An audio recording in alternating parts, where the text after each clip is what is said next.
"Yield now," Aegon began, "and you may remain lord of the Iron Islands.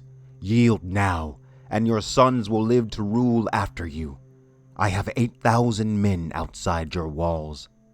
"What is outside my walls is of no concern to me," said Harren. "Those walls are strong and thick." "But not so high as to keep out dragons. Dragons fly."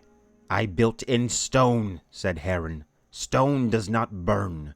To which Aegon said, "When the sun sets, your line shall end." It is said that Harren spat at that and returned to his castle. Once inside, he sent every man of his to the parapets, armed with spears and bows and crossbows, promising lands and riches to whichever of them could bring the dragon down. "Had I a daughter, the dragon slayer could claim her hand as well," Harren the Black proclaimed. "Instead, I will give him one of Tully's daughters, or all three if he likes, or he may pick one of Blackwood's whelps, or Strong's, or any girl born of these traitors of the Trident, these lords of yellow mud." Then Harren the Black retired to his tower, surrounded by his household guard, to sup with his remaining sons.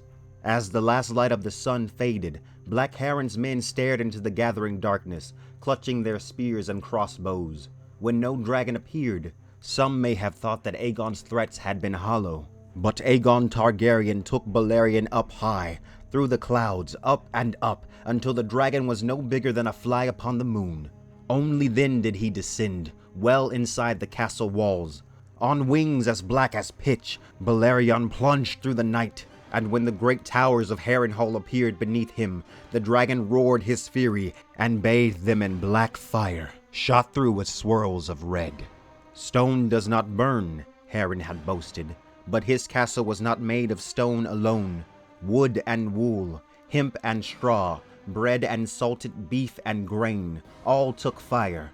Nor were Harren's iron men made of stone. Smoking, screaming, shrouded in flames, they ran across the yards and tumbled from the wall walks to die upon the ground below.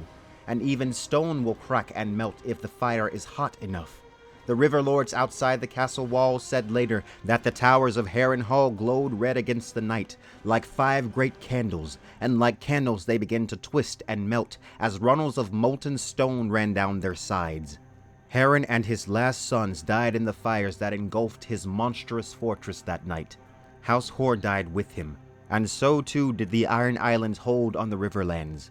The next day, outside the smoking ruins of Harrenhal, King Aegon accepted an oath of fealty from Edmund Tully, Lord of Riverrun, and named him Lord Paramount of the Trident.